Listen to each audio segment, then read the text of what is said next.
Hey, Jeff. Jeff Sauer, the founder of Data Driven You, formerly Jeffalytics, agency owner, business coach, blogger, lecturer, and a proud Minnesotan. But how would you like to be introduced? I think all those are actually pretty good, although it's former agency owner. Hmm. I'd say I'm just an all-around fun hang. At least that's what I try to be. I We'll can see if vouch for that that. proves true. Yeah. So we first met in Chiang Mai. I was at the Chiang Mai SEO conference with a good friend, mutual friend of ours, Jamie Gemmell. Shout out, Jamie. We had a really good time. We had some awesome barbecue up a mountain with your wife, Amanda, and Carl Roof, which is pretty cool. So you've been quite a digital nomad. Tell me a bit about your journey from agency owner to world traveler to digital trainer. Yeah, let's do it. So, when I first got started in the industry, which isn't even the internet marketing industry, but just in general with like trying to be a business owner, I didn't know what I was doing. I started doing like really rinky dink websites before even WordPress was out. It was a skill that I had. I could charge a couple $1,000s to build a website for somebody. That was enough to really quit my job in the first place, but I didn't really know anything else. And so I didn't know how to get beyond that first contract, making $1,000. So I had to figure out what else I could do. And eventually I added internet marketing services, specifically SEO and a little bit of PPC in there to figure it out. Yada, yada, yada. I went from like charging $1,000 for a website to being a partner in an Inc. 5000 5X firm. So we were on the Inc. 5000 5 times Nice. because we sort of rode that wave of Google's big thing and everybody needs to start spending money digitally instead of offline. So a lot of my conversations back then were convincing these big companies that that online was where they should be putting their budget and that it was the future. It was more measurable, that there's metrics that came along with it. It was more accountable. The costs were much lower then because it was a brand new type of industry. It wasn't mature yet. And with that level of tracking, you have just way more transparency. So I was able to get people leads on Google Ads for like $20 when they had been spending $600 per call with the yellow pages, for Yeah. example. What year was it? 2005 till about 2009 was like my heyday of taking people who were used to spending a lot of money in print and getting them into digital. And then Yeah. eventually we got so flooded that I hired and built out a whole team of people to work on it with me. And I stopped doing as much hands-on stuff, you can say, and more of like the selling it and account management, more getting people the results they're looking for. And as I went up the ladder at my agency and became more of an executive, I became less and less satisfied with what I was doing, more disassociated with it, because I just didn't feel like if I made a suggestion to somebody that I knew was true, they might not like it and they might not believe it and they might be skeptical. And it was a lot of like trying to sell somebody on something that I thought was obvious, which is Right. that everything's going online and that the yellow pages are something people are going to throw into the dumpster as soon as they get it, which is what ended up happening, right? So I was probably a few years ahead of that, but like I got so burnt out on trying to convince people the obvious and where the puck was going in Wayne Gretzky terms, as opposed to where the puck was right now, that I was like, screw this. I'm going to start my own company. I'm going to build my own product and I'm going to start doing my own marketing, because if I'm as good as I say I am, then I can do this and I'll be super successful without having to deal with clients. Like the best world for me was no clients. And so I did that. I just quit cold turkey and decided I wanted to become a different type of entrepreneur, take on more risk. And then also the other thing was I wanted to travel the world. Because I wanted to do that, I needed to have a product as opposed to clients. I actually carried some clients with me when I started the digital nomad thing. And one of them, I did a call with them on a cell phone in a yurt in Hawaii that was completely off the grid, but cell phone service. And it kept on breaking up. And then when I finally got to my email, he emailed me and said, this isn't working out. He basically voided the contract because I wasn't reliable. And I was like, well, if I'm going to be going to the South Pacific and Australia and all over the world, it's just not going to happen. And so my transition was more of dissatisfaction with client work. And then also because I wanted to travel and I didn't want to have to be on somebody else's timeline. So tell me about your three favorite places to live and work remotely. This is the most common question I've gotten about being a digital nomad is like, what's your favorite? That's like saying, what's your favorite member of Metallica? They all got strengths and weaknesses, like sometimes my favorite member might be James. Sometimes it might be Lars. Usually it's not the bassist, whoever that may be at that time. But like, it's like, okay, well, sometimes I'm in a drum mood. Sometimes I'm in a guitar mood, Right now now, the places I want to go back to the most are Italy, Portugal, and Buenos Aires, Argentina. What? Australia's not on the list? This is why it's so hard, because like I Yeah. can't satisfy anybody with saying three things. I'm actually going to Italy and Portugal in a month. And so like I'm going to get that out of my system. Argentina is probably going to be more difficult. Then that means that Australia probably gets back on the list, right? You know, you and I talked about doing some cool stuff together, and I'd love to do that. A little bit further away to get to, especially harder now that we have a kid. But definitely something I would like to do before he's in school is like drive the Great Ocean Road, get a camper van, and just circumnavigate the entire Oz, right? That'd be pretty fun, but it seems so far away to me right now at the same time. How's travel impacted your daily life, and why did you decide to settle back or settle in Washington, D.C.? You know, I think once my wife got pregnant while we were nomading, it was pretty clear that we needed a home base. And obviously we could rent a place and everything like that, but we really wanted to establish like a permanent residence, which we tried the first time in California. We bought a house, lived there for like exactly a year, and then we sold it. We just weren't satisfied living there. We just didn't, that wasn't the life we wanted. I was like, okay, well, what type of life can we raise a kid that has good schools, easy airport access so we can travel when we want to, as opposed to traveling full time, good healthcare, smart, educated population, and so on, good food. And honestly, I think that the best place to live is this area we're in as Northern Virginia. It's funny, a lot of people grew up here or came here on a rotation, like because they worked in government or they worked in something, and people either love it or hate it. But a lot of people are like, yeah, I wish I could go back there. But there's a lot, like, it's sort of a weird spot where it's mostly transient people who came from somewhere else. They came here for a purpose around education, getting educated, or working for the government. I just think it's a really cool spot. It's the most livable spot I've visited or been to in the United States. I have to agree. It checks all those boxes, and I was very pleasantly surprised at how underrated DC is as a city. And I keep dreaming about those muscles, food muscles, just to be clear. Hey, right. So I've met your son Jack. He's awesome. How much has being a father changed your perspective on work and life? Pretty significantly. It makes me appreciate work more, and it makes me more better at delivering things. Like today, I have a bunch of stuff going on, but I know that once it's done, he'll always be there waiting for me. And so it's a nice thing where it's almost like a reward at the end of the day, an immediate reward to be able to spend time with your family and your kid, and in a way that you don't like. Usually, you work really hard, and the reward is usually money.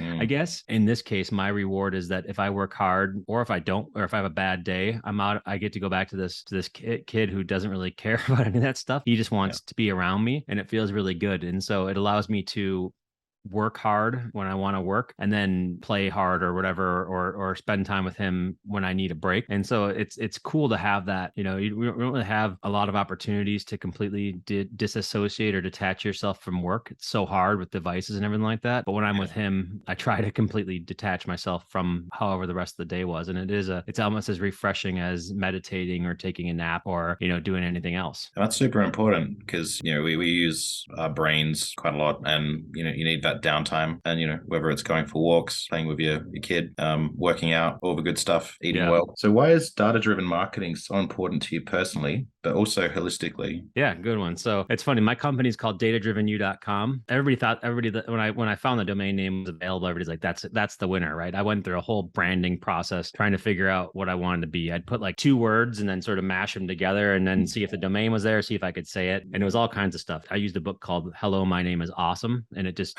goes through like a whole naming process. You put like 20, 30, 50 ideas on a notebook. And then I came up with Data Driven You, registered it, and I was like, this is it. This is like the easiest one. And then one of my team members, her name is Gowrie, she said, isn't data informed a better way to put what we do than data driven? And I was like, 100%. Driven means that you're driven for something without really looking at the reality. Informed is probably a better way to put it. But the reality is that I think you should make decisions with a certain amount of data, not too much and not too little. I think, I've always seen people, especially we call it the HIPPO, the highest paid person's opinion, where they'll make decisions without any data at all, just based on their instincts, and they think that's what they get paid for. That's not very cool. I've also had interns who look at a Google Analytics account and they make a conclusion that we just made $17 million on the site because the goals counting says $17 million, and they don't realize that that's not actually money in the bank and that it was misconfigured, right? So data driven is somebody who might make a mistake of just only looking at the data and not applying the human element. And then the other side is the HIPPO doesn't really have any, they don't look at data at all. And so they base it on their opinion, and neither of those things is right. It's somewhere in the middle, right? It's a philosophy. And that is ultimately you need to make decisions based on faith often. That's how any business starts. That's how a startup works. You have faith that you're going to be the winner, or that you're the one who's going to do this, or that's going to be successful in it. But you also want to have some kind of data along the way as a waypoint to say if it's working or not. And so that's really what data informed is, data driven is really, is that you need a certain amount of data to make a decision, not too much, not too little. And the art and the reason why data is a 50+ year career for anybody who goes into it now, or who went into it 10 years ago, or who went into it 20 years ago, or who goes into it in 10 years from now, the reason why you can do your entire career interpreting data is because you'll never really comfortably know the right amount of data until you have it, right? So you have to, it's an art. It's like threading the needle. And that's why it's exciting. That's why I'm glad to be committed to it, because what I do today around data is different than what it will be 10 years, 20 years from now. The techniques, the technology, everything will be different. But having that instinct and having that ability to weigh the qualitative versus quantitative, that's an art form that almost will never be completed. Yeah. And I think like from an agency perspective, it gives us a level of accountability and a point of difference. You know, is that adage of marketing's 50% what you know and 50% of what you don't know. And there's always going to be a factor of that. You know, you can't predict the weather, and also a level of experience and knack and skin in the game, so to speak. But the data certainly, you know, helps present a story to the hippos, as you mentioned. Great segue. How important is it to tell a story with your data? I'd say on a long enough timeline, it's the only thing you can do with data. It's the whole point, right? If you don't tell a story from it, then you're just collecting. It's more hoarding. So I'm very anti-data hoarding. I think that usually you want just enough information to make the decision and to tell a story. I also think that story is sort of a weird term when you think about it. Like, it's very anti-macho, very anti-masculine to say, I'm going to tell a story. You know, it's not very tangible, the feeling. Yet ultimately, data is the story of how somebody came to your site, right? So the individual data it's the story of their relationship with you. And so I think that ultimately data is a story. Can't really separate them. It's more of how you use that as a way to get more of it. And so if you're collecting data on somebody's click stream through your site and they view 7 pages of your site, they add it to the cart, then they remove it, and then they cancel it. And you on a long enough timeline, you can start to piece together, there's issues with my website. There's issues with our copy because we mentioned a discount code, but we don't actually give them the ability to find one. So they're opening up another tab, typing in, how do I find discounts, right? There's all these things that you can piece together, and data actually gives you confidence that is, you know, it helps you quantify how often that happens, right? And so I think that data is a story. I don't think you can really separate them, but I think it's weird to say, like, you should tell a story with your data. I can't wait. Like, I probably won't rest until the point that's just intuitive that data is the story. To that point, everyone's an individual, so everyone's story is probably different. There's probably like a communal story, or at least a snapshot you can gauge and make decisions. Yeah. Well, that's the thing for me is, like, I always tell my internal team that if we get a comment from somebody that says, like, hey, I don't think this promotion is good, or I don't like the price of this thing, or hey, does this thing have updates? You know, when the people ask questions about your product, one of those people is the equivalent of 10 to 100 times that many people think that way. And so sometimes you extrapolate from the story you do have, the qualitative stuff, and then you make it quantitative. Sometimes you do just need to look at, okay, well, how many people went to that page and how many people bought? That's a story as well. So you can do it both ways. You can use an individual one to extrapolate up, or you can extrapolate down from an aggregate of people. And this is where it starts getting maybe a little bit philosophical, to your earlier point, where you could pick one from a sample set and go completely the wrong way and make bad decisions, or, you know, it might be a good representative of a whole cohort. Yeah, I mean, common sense is a pretty big piece of this, right? Yeah. I mean, a lot of people who are very good at data science, they lack the common sense to really put that together and to tell that story as a real one. Is it feasible or not? And so that's usually, honestly, like almost every time that somebody comes at me with a really technical question or a really obscure thing, I apply a common sense filter and it stops them in their tracks because the reality is this real for real people? This is humans. Yeah, that's so true. Different platforms take a very different approach to attribution. What's your approach to resolving this and creating a single source of truth?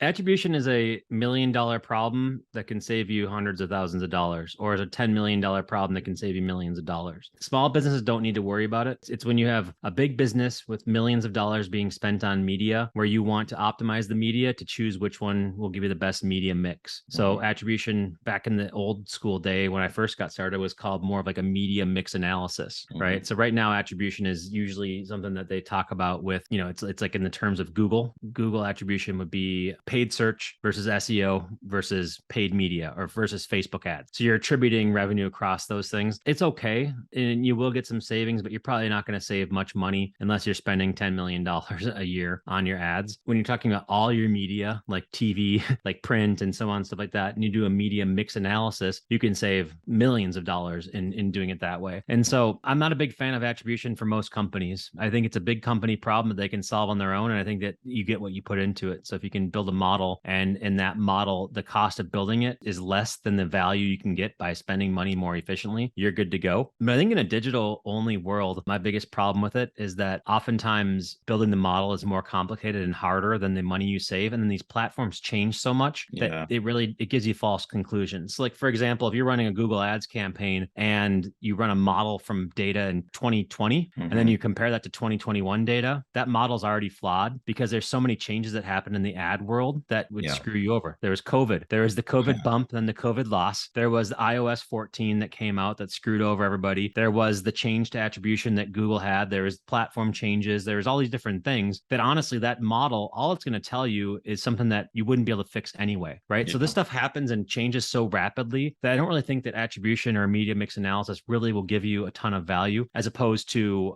if you have a more long-term view, or if you're in the world of TV, that really does make a difference because those placements, they're a more proven platform. So attribution on an immature platform or a changing platform, it makes it even less valuable. So that's why I've always been like, attribution is really a specific problem for a specific business. Probably 1% of businesses would benefit from it at most. Yeah, it's interesting. And every platform has obviously a different attribution timing when the said click takes place or the view takes place. And comparing Facebook metrics to Google ad metrics are very, very different. We tend to use Google Analytics as a single source of truth because at least you've got some kind of relative apples to apples comparison on the data that's coming through. Yeah, and I went more like big picture, right? Like if you're a business just trying to figure out if Facebook tells you there's 50 conversions and Google Analytics tells you there's 30, I would trust Google Analytics over Facebook too, because Facebook, they mess with you. They overtake credit. So every ad platform will overtake credit compared to what ended up happening. Yeah. Whereas like Search Console will often undertake credit, right? Facebook ads and even Google ads, they'll overtake it. And usually it comes through something like a view through, or they have an attribution window that's totally different, would never be measurable by Google Analytics. Yeah, that's right. What's the biggest challenge for marketers right now? What do you think will be the biggest challenge in 12 months' time? Like marketers in Australia, marketers in the US, like, you know what I mean? Like big companies, small companies, like marketers that. on the moon. I'd have to qualify that. Like it is actually the lack of air and atmosphere on the moon is the biggest problem for marketers on the moon right now.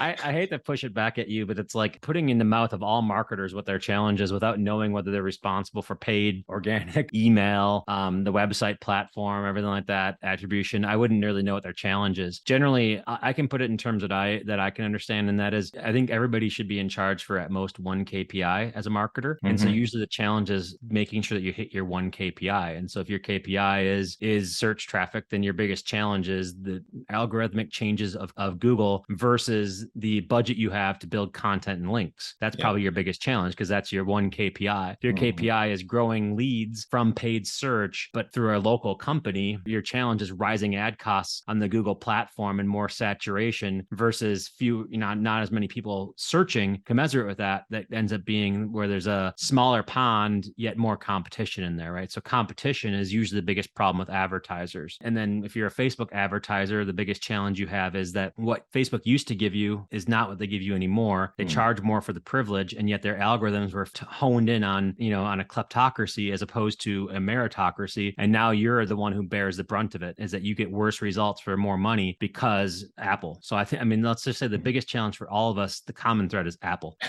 So the importance of developing first-party data is widely advocated at the moment. What's your advice for smaller marketing teams for whom this is a daunting prospect? Yeah. Daunting as far as what, right? Like the advice I've always had is don't build your house on rented land. There's always the appeal to use rented platforms, and there's nothing wrong with using rented platforms. Like if you want to be a TikToker, that can be your front end thing, but you always want to fulfill it on something you own as much as possible. So you want to get to the point where you own that customer. The only thing that you really own ever is email addresses. Like that's it, right? That's the one thing that you can always have permission to do. So I think that even if your audience doesn't necessarily use emails or doesn't use messaging in that way, I'd try to get to the point where you have something that you own or that you have a platform platform that you can easily have that conversation without having to pay for the privilege. That's sort of how I look at it, is like I always transition them to the point where you own it. Otherwise, you're way more vulnerable to a platform change, and platform changes are as certain as the sun rising in the morning. Look at how much Facebook has screwed all their organic marketers on every one of their products. TikTok's going to be doing it too, right? You could go viral TikTok with something now, but it's not going to probably work the same way in the future. And so are you changing something for algorithms, or are you changing something for an audience? Well, when you have an audience, you own that relationship. Now, even like a subscriber on YouTube, like you'd think that a subscriber would be great, but unless YouTube favors your own subscribers over somebody else, then that can be a problem too. Even if you have 1 million subscribers, are those 1 million people going to see your content? I subscribe to a ton of YouTube channels and I never see that content. Why is that? It's because I'm at the mercy of what the platform chooses to do and how they choose to present it. Yeah, that's right. I guess, daunting maybe from the perspective of the implementation to get the first party data into the platforms, maybe a technical challenge for smaller marketing teams. Yeah, I mean, there's ways to automate it. Google has customer match, although you need to be a certain amount of money spent in order for them to let you do it. Facebook lets you upload a list of customers. You can also use the Pixel to sort of provide it. With Facebook, you can do the conversions API and server side, where there's a little bit stronger signal. Basically, they're asking you to send your first party stuff to a third party system, right? So straight into their database. Yeah. What are the lines? Like what line is crossed when you're using your first party data to push it into a third party system? I mean, part of it's that you have to live with it though. Like, how do you grow your email address? How do you grow your list? You need third party platforms. There's no other way to do it, right? So you rent them. It's like a rent to own. It's like a contract for deed. Like, hey, you know what, Facebook, I'll pay you, but I want to own these things eventually. And then every time I email them, I own that communication, and I'll keep on paying you to stay in front of them. I'll pay property tax on this thing, but I'm not going to pay rent on it constantly. So what can marketers do to join the dots between digital marketing data, website, ad platforms, email marketing platforms, and broader business KPIs? It depends on how your marketing is structured, and if marketing is your sales force or if you have a sales force in addition to it. If you just looked at broader business of KPIs, there's really only two things. There's how much is coming in, how much is going out, right? Revenue versus expenses, right? And ultimately, when it's all said and done, you want to have a profit. You want to have an excess of revenue over the expenses. And so if marketing is basically the chief revenue officer doing that, then if you're doing well, then you'll grow revenue, and you keep on doing what grows your revenue, right? And that's obvious. If marketing's in charge for revenue, then you keep on doing as much of it as you can to grow it, as long as it's better than the expenses. Most companies don't actually work that way though. Almost no companies work that way where marketing is purely a profit center and they treat it that way. Really only direct response that does that. Most of the time, you have a sales team that sells stuff. Marketing is really more for the lead, and there's this weird disconnect between leads and sales. Sales says they're not good enough, they didn't answer, they're not qualified. Marketing says, you don't know how to close, you don't know how to sell stuff, you're not doing a very good job. And so that's part of the reason why a marketing KPI would be different than a company's KPI, right? If you play out the scenario and marketing gets 1 million leads, yet you get 3 sales, then marketing gets laid off because the expense is higher than the revenue that comes in, right? Now, if you get 1 million leads and then you work with your salespeople to make sure that, or maybe you tone it down to 10,000 leads, but they're good leads, and then sales makes more, then everybody wins because the company makes a profit, right? So ultimately, I think that usually marketing KPIs that are not aligned with the company's KPIs are the reason why marketing teams get laid off all the time. Yeah. Because it's an expense center, then not a profit center. Like marketing, we always have this echo chamber where we listen to other marketers and we think these things are good, like impressions, engagement, reach, and all that crap. But really, that's not what the company cares about. So when marketers really are like complimenting and patting other marketers in the back, executives just look at them like they're clowns. Yeah, it's funny. It's different per industry, like to your point where it depends what the circumstance is. Like e-commerce, it's easy to kind of split and have different ROAS targets for different product lines. A lot harder for lead gen clients where the sales cycle might be like 9 months and you've got to look at different metrics. But ultimately, it all comes down to, as you said, revenue. The bottom line, you can't monetize likes on Facebook. It's like someone walking past you on the other side of the street and winking at you. It's like, cool, that happens, but can't make money out of it. So how can marketers convince other business stakeholders to take a greater interest in their data? I can give you another scenario here, because I do think that, I think marketing is very important. And if you don't have it, then you won't get, nothing else really happens, right? Like unless you're piggybacking on a market that's already created. But if you go down just the definition of the term marketing, at least my definition, it's to get other people interested in your product or service. And so marketing is creating a market for what you do. And so if you create a market, it's really expensive to create a market. Really, really expensive to create a market. Oftentimes, we're better off, instead of creating it ourselves with somebody else's money, like venture capital, we're best off piggybacking on somebody else who created the market, which is why Google, Facebook, and TikTok and other platforms are so valuable, you know? So like if you were to tell like a CFO, hey, I want to create a market, it's going to cost me $1 million. The way you get them interested in that, in giving you that $1 million, if you say, this $1 million will act like $10 million over the lifetime of this thing, right? You have to convince them that it's a return on the investment. Marketers usually look at budget as an entitlement, not as a thing predicted to get a return. Now, the hard part about return on investment is that the timeline is usually longer than anybody wants to accept. I think most marketing aims to have an ROI, but most of it doesn't. And that's not a bad thing. That's like the faith part. Like sometimes you just plant seeds, you put yourself out there, and then years later, it comes up and becomes revenue for you. That happens to me all the time in my business. Like I don't charge per minute to talk to people or to help people with stuff. I'll just solve problems. Then eventually it will pay off. And I know that the more problems you solve, the more interviews you do, the more times you talk, the better off you're going to be and the more that's going to come back to you, right? So you have to realize that not everything is quantifiable, but if you spend your time, probably 20% of your time can be in non-quantifiable things. And the rest of it probably needs to be in something that you can say, I'm moving the goalposts, because people give up faith. Like faith has to be a continuously renewed thing. And so if you always say, hey, I did a bunch of podcasts, eventually they're gonna make, what did the podcast pay off? Did this pay off to do these interviews, right? Well, you have to have some kind of thing to fall back on then and say, okay, yeah, I think this one did, or this one, you know, the rate, or you estimate the rate of payoff of being on somebody's podcast or per appearance, right? And I think that's really the value that you get. I remember, a while ago, Rand talked about the power of serendipity. So it's sort of like, this immeasurable force where, you might meet someone at a conference and then years later they might talk about you to a different brand. But also to your earlier point, I kind of liken it to an expense line on the P&L. You don't question rent, you don't question electricity. So marketing could be viewed in a similar light. It's a means to get you somewhere. It's a necessary evil, and it's not always going to return ROI in a exact scientific manner, but it's necessary. Yeah, and I think that the other thing is, can't be like a blank check. I think a lot of marketers think that it should be a blank check with no accountability. And then they're like, well, you can't assign accountability to something that we can't measure, and they hide behind that. There's definitely a happy medium between, again, going back to my earlier point, being too data-driven and being too opinion-driven. Neither of those things are good. How has machine learning AI improved or made it more challenging for marketers to get results? Ooh, I like this one a lot. So let's talk about machine learning and AI. They are very hungry systems, and they're hungry for data.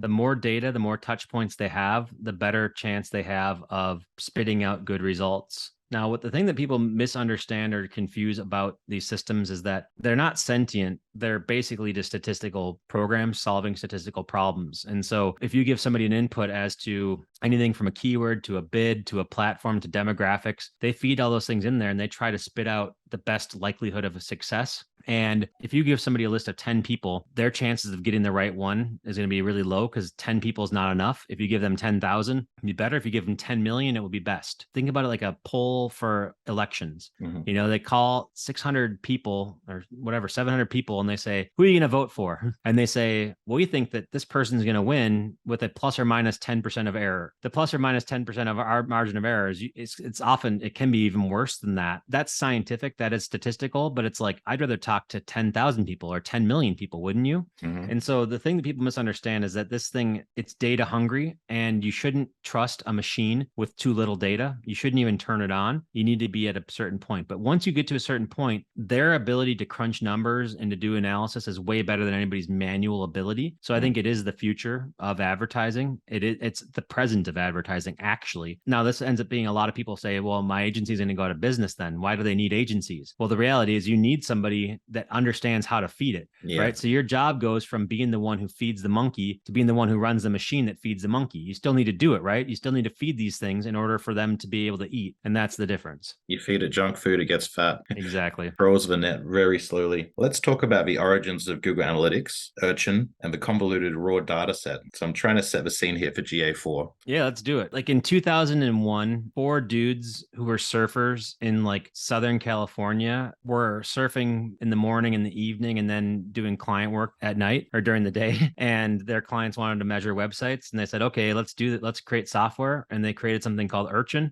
And then those guys ended up being bought by Google like a couple of years later. Urchin became Google Analytics. And honestly, from that program, that thing they created in 2001, 2002, they just changed the name from Urchin to Google Analytics, but it still said urchin.js. So they still had the old software. And then they just kept on adding on top of it over and over again. Like every single few years, they'd add new stuff on top of this old thing from 2001. Yeah. And then sometime in the last 5 years or so, they realized that it was untenable and that they are building on this old architecture. They needed to blow it up and start fresh and start with new technology. And so ultimately, they had this project going on. First, they bought something called Firebase, which is a mobile database, and then they added analytics on top of it. This is the mid 2010s. And then eventually, like, oh, this is actually way faster, more lightweight, more modern than Google Analytics. Let's just make this Google Analytics now. Let's just tell everybody they have to go to this mobile one, this Firebase thing. Let's call it Google Analytics and hope that nobody notices.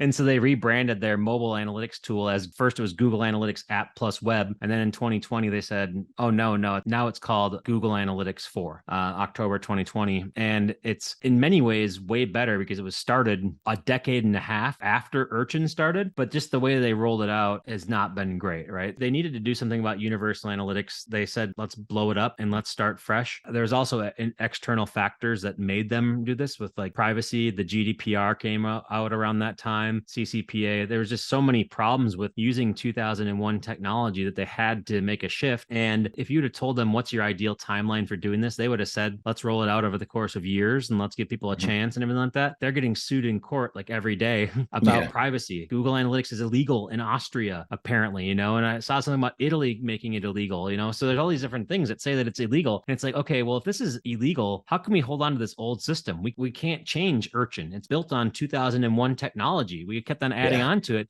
Now we can. I've seen the raw data. There's so many columns, and you think like source medium would be two separate columns, but half of them are like combos of 3 or 4 fields. Yeah. So, I mean, they basically they don't have a choice yet. I mean, we're all the victim because of that, because we have to change over. And also just, it's such a big platform, 150 plus million sites use it, that they're not going to be able to satisfy any of us by migrating. Yeah. And so the fact that they've given it away for free for 150 plus million sites, they probably spend, I don't know the exact number, but I would estimate somewhere in the hundreds of millions to billions of dollars a year to run Google Analytics. What's the payoff of it? The original intent of Google Analytics was to make your Google Ads data more transparent, which it does. Yeah. But would people stop spending on Google Ads now if they got rid of analytics? I don't know. I don't know the answer to that. And I don't think they know the answer to that anymore either. And so they're maybe wondering, like, do we really need this? Like, is this going to affect our share price if we support it versus if we don't support it? And those are the decisions they have to make. And it made me think about the days prior to not provided, where you would get all the search terms and you would get all that information. So much has changed in the last 10 years. They're not making migration very easy. So unless you're on a 360 account, you can't really tap into it directly with BigQuery. Is that correct? Or is there like another workaround to get data out easily?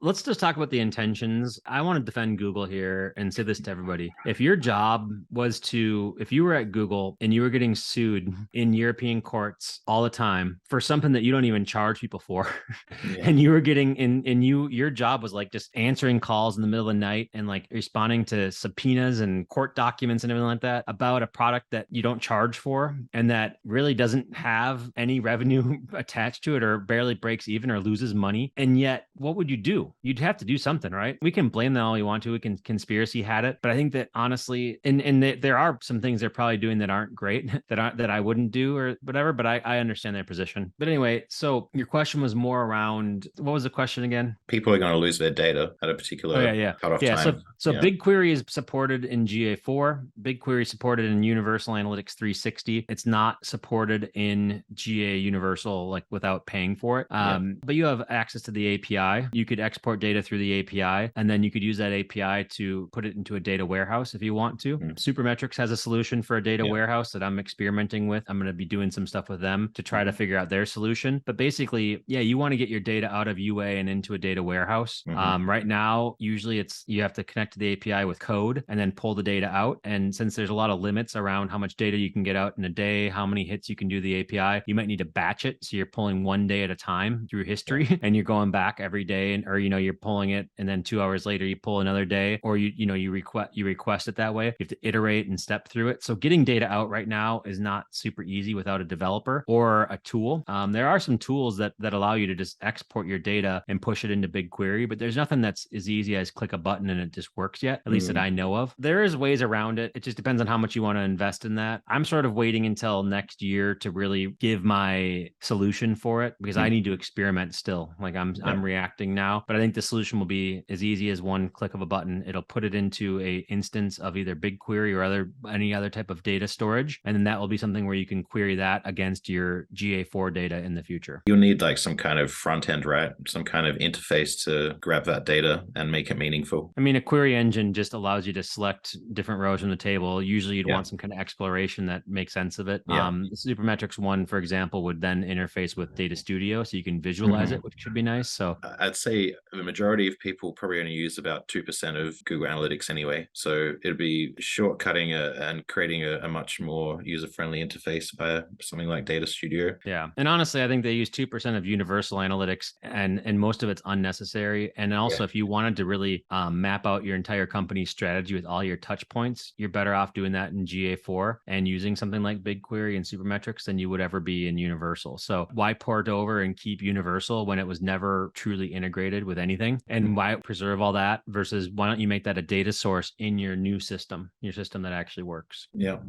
What should people be aware of about the cutoff dates? There's a few different cutoffs. So June 30th, 2023 is the last day that it will collect data. On July 1, you'll log in, you'll see the June 30th data. But then if you log in on July 2, you'll see no data for July 1. And every day after that, you'll see no data for the anything after that. They'll preserve any data collected before July 1, 2023 for at least 6 months. We don't know if that's 6 months in one day. We don't know if that's 6 months in 2 years, whatever it is.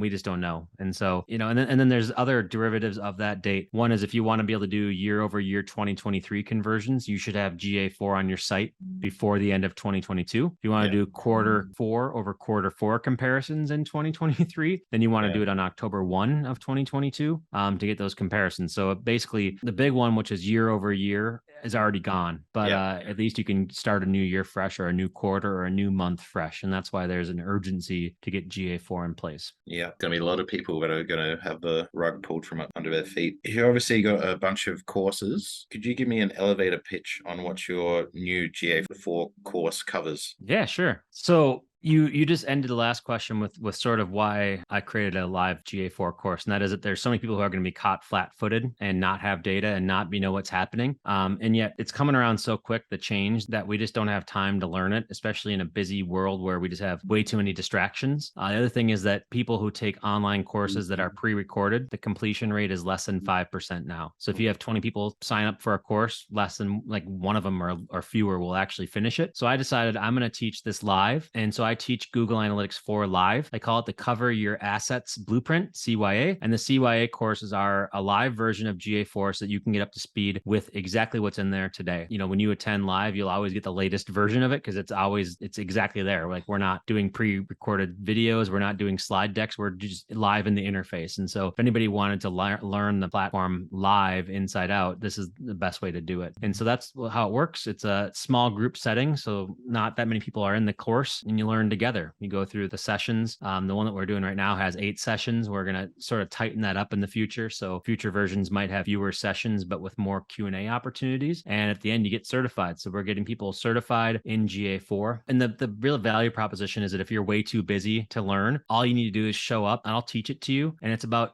somewhere between 12 and 16 hours of your time over the course of a month. So if you can find 15 hours in a month, which, there's 160 of them, like less than 10% of your month, you will get certified in GA4 with our program. Yeah, it's nice. And what I really like about the course from what I've seen is you go into strategy. So it's not just the tool itself. It's like, why do you need GA? So that's a very important question. I think a lot of people don't ask. Yeah, I mean, everything's about strategy, right? I honestly think that, you said that people use 2% of the features of Google Analytics, probably only need 10% in the first place. So they're actually not that far off. It just might be the wrong 2% because they don't know what to do. But if you just spent a couple hours writing down what you want to measure, you'll save yourself yourself so much time day to day by not going and distracting yourself with stupid stuff that doesn't matter. What do you enjoy most about teaching? My favorite part about teaching is when people have the aha moment and the light bulb when they get something. I've had a lot of students. I mean, just to give you an idea of my teaching, I have taught in person over 1,000 people. So I've seen 1,000 or 2,000 sets of eyeballs looking at me, trying to explain to them something that they didn't know before. Most people come to me when it's too late or when they feel like it's too late. Like they don't come to me early to get proactive knowledge. It's like, I just got laid off and I don't really know. Like I was a director of marketing and then digital marketing happened and I got laid off. How do I talk the language so I can get another job? That's probably the most common person that I've taught. You know, I tell them the language. I don't like condescend them like, hey, here's what a hit is. Here's what a visit is. I'm like, hey, here's how I use Google Analytics. I like to look at how they got to our site, what they did on our site, how they converted, like ABCs. I like that. I like acquisition behavior conversion. And that's what everybody cares about. You know, I created my ACEs model that shows people the most common strategies, the most common way of looking at things. And I'm like, do you think that it's possible that you would be able to help your team set up a strategy and then get the tagging nerds like Jeff or the technical people to get this thing to work? Yeah. Do you think you could talk to them and interface and that to them and say, yeah, I understand what a metric is. I understand how analytics data is collected. I understand that we need to put some code on our site. If you can go that far, you know enough to be dangerous and you can talk to the team. You don't have to be the expert that does every button push. Very few people in this industry are the technical experts who do the button pushing. Most of the time, it's a strategy, the talking about it and the planning, the point where when that button needs to be pushed, you know that it's going to be done properly. That's why I love to teach so much, because I'm taking people who just didn't have the time or didn't keep up, and it really had repercussions for them where they were let go from their job. And I helped them rebuild to the point where a lot of people come back to me and they say, hey, Jeff, I'm now the director of marketing at like a big company. Like I have people who went from being laid off to being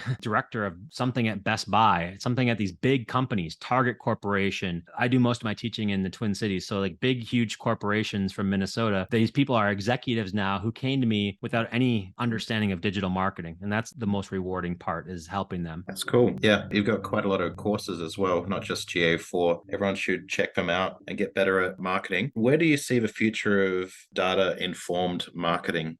I like it. I like how you shifted there. That's a very, very informed decision, Woj. I don't know if there's really a change in that you need to take a certain amount of data and make a decision. The decisions you make are going to be different, right? And a lot of those things are informed by the platforms we use, you know, and what our strategies are and how measurable something is. I mean, the principles don't change all that much. You need to collect a adequate amount of data. You need to match that to the strategy of your company, and you need to be able to have a feedback loop mechanism where you can decide if it's working or not. More quickly is better than slowly, and then you use that to just get better, right? So that's ultimately how this all comes together. So data should always be a part of marketing. It should be about 25 to 75% of your decision making in marketing. That would have been that way 10 years ago. That'll be that way 10 years from now. So it's funny, like the future of data informed marketing is not going to change. The technology stack will turn over at least once or twice, but the principle will stay the same. Do you think you'll be left behind if you're not jumping on board at least some level of data interpretation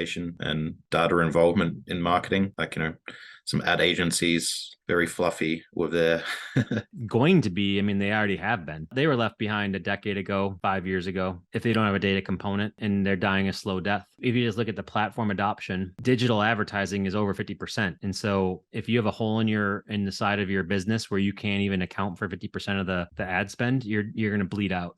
Yeah, cool. Really appreciate your time. It's great chatting with you as always. Yeah, no worries, man. I'm always glad to have more Woj in my life. Thank you for the Ruben recommendations. I hope that everybody, once you're ready to reveal Ruben Eats, and I hope that they go there and check it out, because it's, you know, not bad. Alexa, office lights. It's a cut.